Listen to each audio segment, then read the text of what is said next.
જોવાનું છે આપણે વિદ્યુત ડાયપોલ. નામ જ છે વિદ્યુત ડાયપોલ વિશે માહિતી આપો.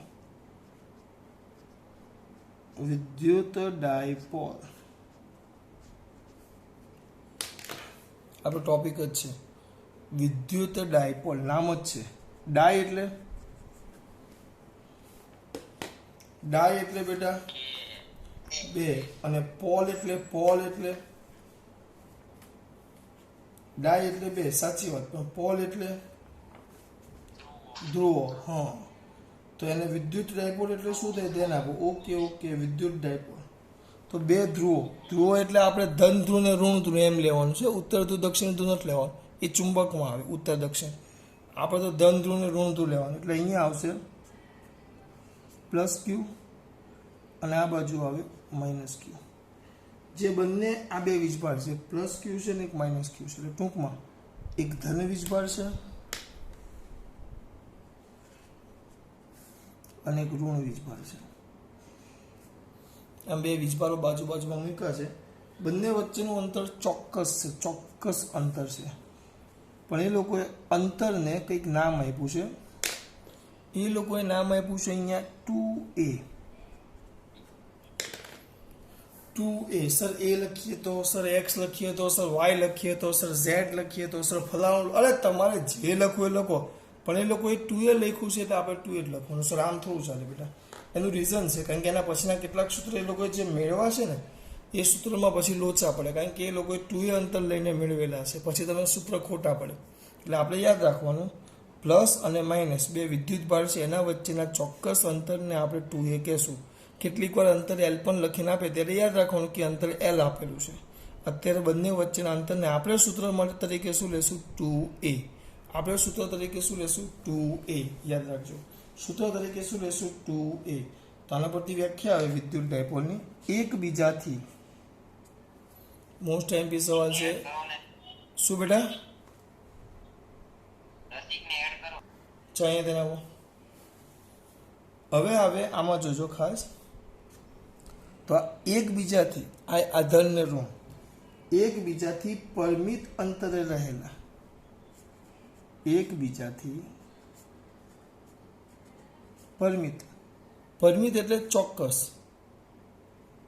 આ ચોક્કસ અંતર એકબીજાથી પરિમિત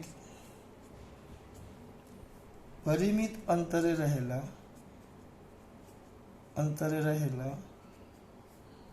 બે છે. જો બે વિજાતીય, બેના મૂલ્ય સરખા છે. સોરી, વીજભાર જો એક પ્લસ છે ને એક માઇનસ, એક ધન છે ને એક ઋણ છે, તો બે વિજાતીય અને સમાન, બંનેના મૂલ્ય ક્યુ જ છે. જો સમાન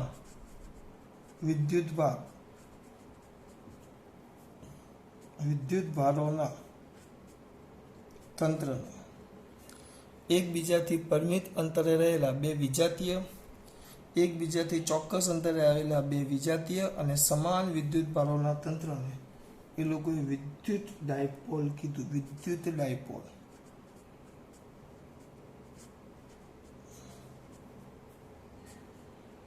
અને ગુજરાતી ઇંગ્લિશમાં કેવું હોય? ગુજરાતીમાં તો દ્વિધ્રુવીય કહેવાય. વિદ્યુત ડાયપોલ દ્વિધ્રુવીય નામ આપેલું છે. વિદ્યુત ડાયપોલ. આ વ્યાખ્યા ભૂલાવી ન જોઈએ. આ વ્યાખ્યા છે એટલે વ્યાખ્યા શક્ય હોય ત્યાં સુધી પરફેક્ટ લખવાનો પ્રયત્ન કરવાનો. વ્યાખ્યા એની વ્યાખ્યા છે, બરાબર? અહીંયા ધ્યાન આપજો. હવે આ વિદ્યુત ડાયપોલ આવ્યો આપણું વિદ્યુત ડાયપોલ. તો વિદ્યુત ડાયપોલનું ડાયપોલ મોમેન્ટ ધ્યાન રાખજો. ડાયપોલ મોમેન્ટ બે વીજભાર વચ્ચેનું અંતર 2a છે. તો વિદ્યુત ડાયપોલ મોમેન્ટ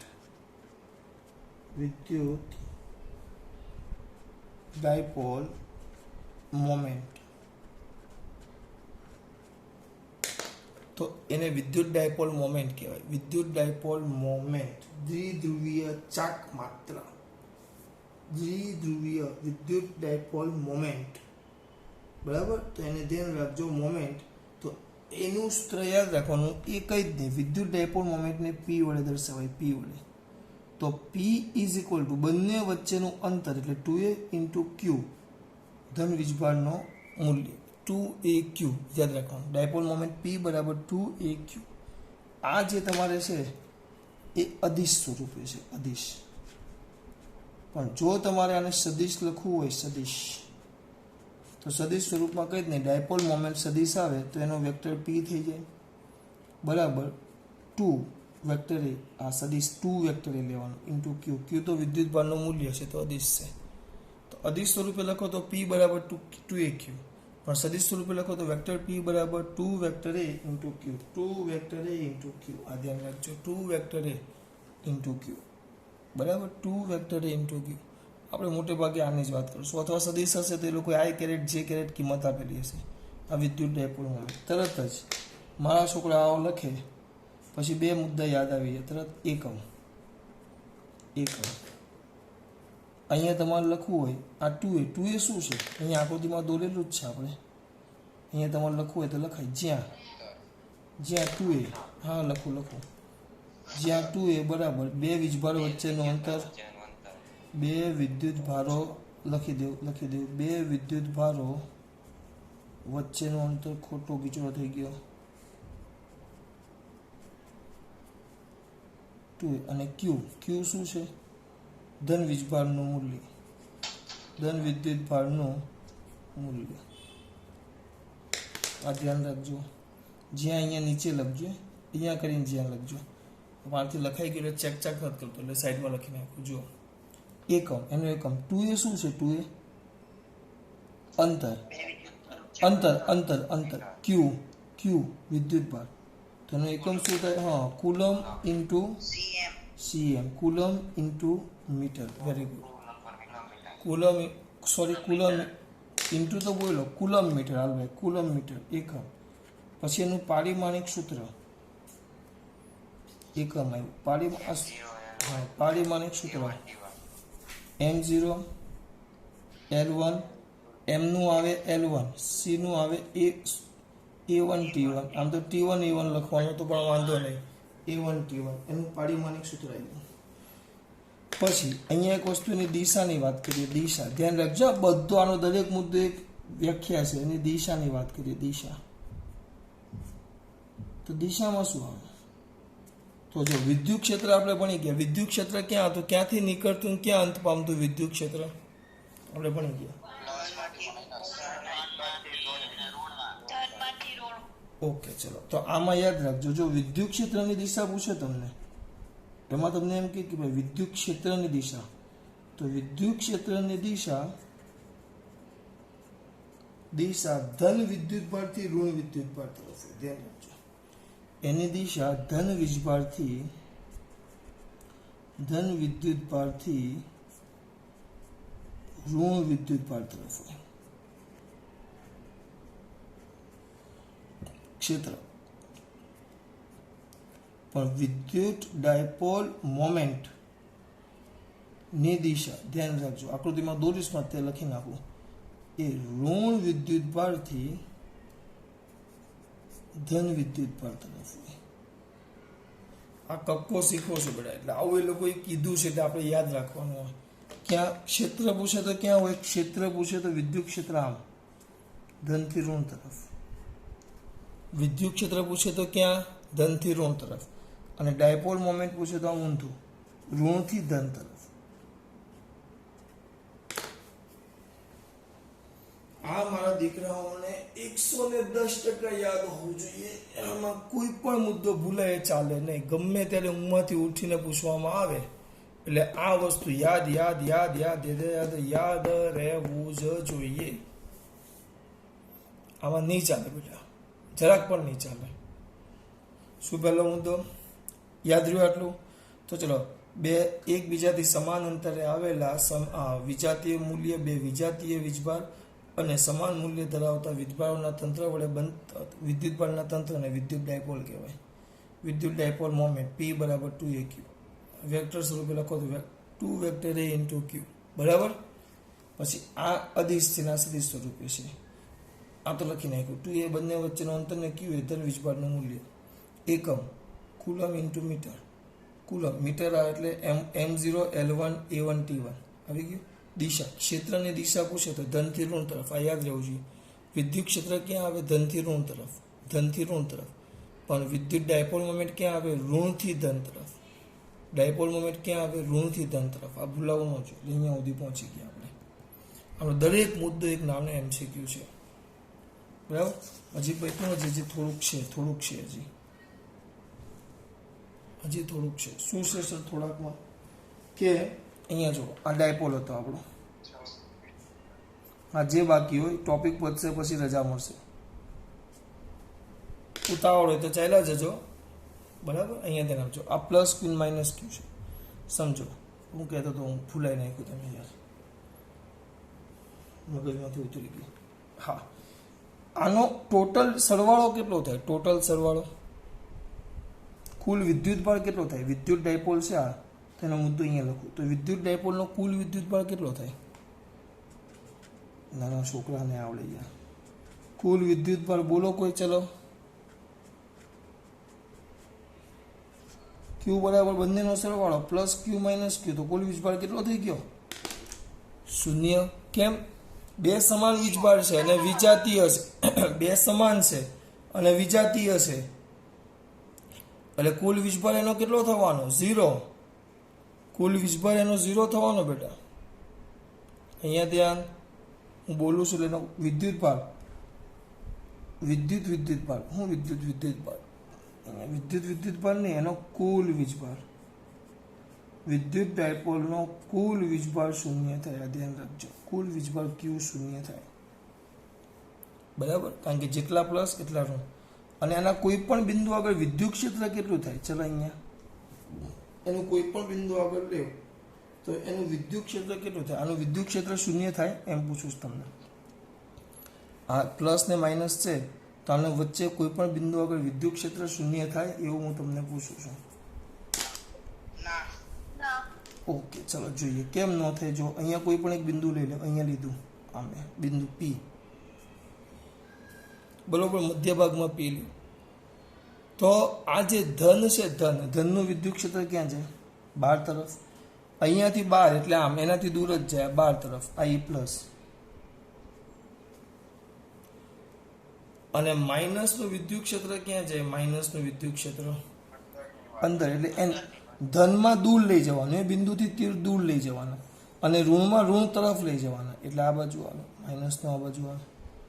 ટૂંકમાં બંને વિદ્યુત ક્ષેત્ર ધ્યાનથી જુઓ તો એક જ દિશામાં એવા જુઓ, ગમે ત્યાં લેવા આવું જ થશે, કોઈ પણ જગ્યાએ એવું નહીં। અહીંયા ચલો આ પ્લસ ક્યુ છે અને આ માઇનસ ક્યુ છે, બરાબર, એવું નહીં અહીંયા। હવે અહીંયા લેવું તો પ્લસની નજીક લઈ જાવ તો પ્લસનું વિદ્યુત ક્ષેત્ર ક્યાં?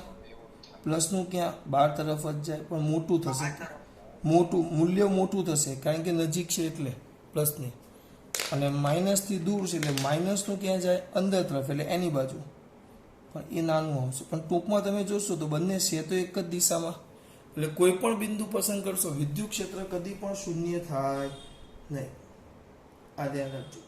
એટલે વિદ્યુત ભાર છે, વિદ્યુત ભાર 0 તો એનો કુલ વિદ્યુત ભાર, પણ બંને વિદ્યુત ભારોના અલગ અલગ કોઈ પણ સ્થાને મૂકશો, વિદ્યુત ભારથી કોઈ પણ સ્થાને ડાયપોલથી, તો વિદ્યુત ક્ષેત્ર 0 ન થાય, ધ્યાન રાખજો। તો શું લખશું આપણે? વિદ્યુત ડાયપોલ, ડાયપોલમાં બે વિદ્યુત ભારોના વચ્ચે જુદા જુદા બિંદુઓ પાસે વચ્ચે, એટલે અહીંયા આ બેની વચ્ચે બિંદુઓ પાસે વિદ્યુત ક્ષેત્ર કદી પણ 0 ના થાય। મેં આખું કેમ યાદ રાખ્યું છે કે ભાઈ Q0 અને E is not equal to 0, પણ બેની વચ્ચે E is not equal to 0, Q0 પણ E કદી પણ 0 થાય નહીં। અને છેલ્લો મુદ્દો એને કહેવાય બિંદુવત ડાયપોલ અથવા બિંદુ ડાયપોલ, એવું નામ આપેલું છે, ધ્યાન રાખજો। બિંદુ ડાયપોલ, ડાયપોલ એને એકદમ નાનું કરી દેવાનું, બિંદુવત ડાયપોલ। તો સર એને શું કહેવાય? કંઈ કરવાનું? જો હું એના શબ્દ લખું તો 1 મિનિટમાં તમને ખબર પડી જાય, 1 મિનિટમાં ખબર પડી જાય। કે વિદ્યુત ભાર ઇન્ફાઇનાઇટ અને 2a ટેન્ડ્સ ટુ 0. આનો મતલબ શું થયો કે વિદ્યુત ભાર આપણે ડાયપોલ લખતા તો P બરાબર 2aq લખતા. ડાયપોલમાં આપણે સૂત્ર શું લખતા? ડાયપોલમાં P બરાબર 2aq. તો એમાં શું કરવાનું? આ જે વિદ્યુત ડાયપોલ આવે, વિદ્યુત ડાયપોલ, તો ડાયપોલ આવે ડાયપોલ, તો P વેક્ટર P આવે કે નહીં? તો વેક્ટર P બરાબર 2 વેક્ટર aq આવે. તેમાં q ટેન્ડ્સ ટુ ઇન્ફાઇનાઇટ માં વિદ્યુત ડાયપોલ માટે, આના માટે, આ સાદા માટે તમે q ટેન્ડ્સ ટુ ઇન્ફાઇનાઇટ લઈ લો, એટલે કે વીજભાર અનંત કરી નાખો. અને 2a બંને વચ્ચેનું અંતર ટેન્ડ્સ ટુ 0, બિંદુ 0 ટેન્ડ્સ ટુ 0, 0 ની ખૂબ જ નજીક, પણ 0 ને ધ્યાન રાખજો, 0 ની ખૂબ જ નજીક, પણ 0 ને જરા એકદમ નજીક, આમ નજીક નજીક નજીક નજીક નજીક નજીક નજીક નજીક ટચ થવો જોઈએ નહીં.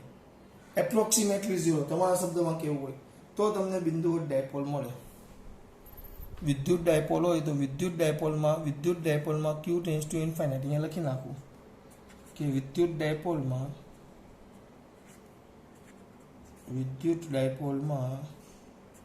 વિદ્યુત ભાર એ શબ્દ લખી ન કાંઈ, ટેન્ડ્સ ટુ 0 એમ આપણે વાપરી ન શકીએ. એટલે આપણે આ જ રાખો કે આ જે વિદ્યુત ડાયપોલ છે એને ચેકી નાખો. આ જે આપણું વિદ્યુત ડાયપોલ છે એમાં યાદ શું રાખવાનું કે વિદ્યુત ડાયપોલમાં વિદ્યુત ભારનું મૂલ્ય અનંતની નજીક અને બંને વચ્ચેનું અંતર એ 0 ની નજીક હોય તો એ જે વિદ્યુત ડાયપોલ છે એ બિંદુવત ડાયપોલ મળે. ચલો હવે એક જ મિનિટ ખાલી ધ્યાન આપી દો. પાછું એકવાર વિદ્યુત ડાયપોલ જોઈ લઈએ ફટાફટ, પછી તમે છૂટા. પહેલેથી પહેલો મુદ્દો શું હોય? વિદ્યુત ડાયપોલ. તો બે વિજાતીય છે, બરાબર, એકબીજાથી પરિમિત ચોક્કસ અંતરે આવેલા સમાન મૂલ્ય અને વિજાતીય વીજભારો વડે બનતા તંત્રને વિદ્યુત ડાયપોલ કહેવાય. અહીંયા ધ્યાન આપો, વિદ્યુત ડાયપોલ કહેવાય. પછી વિદ્યુત ડાયપોલ મોમેન્ટ P બરાબર 2aq સદિશ સ્વરૂપે 2 વેક્ટર aq થઈ ગયું. આંતર અને આ વીજભાર એનો એકમ, આના પરથી એકમ મળે કુલમ મીટર ઇન્ટુ કુલમ અથવા કુલમ મીટર આવે એટલે m0 l1 t1 a1 આવી ગયું. પછી ક્ષેત્ર, વિદ્યુત ક્ષેત્ર હંમેશા ધનથી ઋણ આવે, કારણ કે ધનમાંથી બહાર આવે ઋણમાં જાય, ધનથી ઋણ આવે. ડાયપોલ મોમેન્ટ ઋણથી ધન આવે, ધ્યાન રાખજો, બરાબર. પછી છેલ્લું આ તમારે યાદ રાખવાનું, કુલ વીજભાર 0 પણ વિદ્યુત ક્ષેત્ર કદી પણ 0 થાય નહીં. બિંદુવત ડાયપોલ કોને કહેવાય? જે તમારી પાસે ડાયપોલ છે એ ડાયપોલમાં q ટેન્ડ્સ ટુ ઇન્ફાઇનાઇટ લેવો અને 2a ટેન્ડ્સ ટુ 0 લેવું તો એ બિંદુવત ડાયપોલ થાય. ચલો એક મિનિટ મને આપો ખાલી. ચલો ખાસ વાત, જય શ્રી કૃષ્ણ.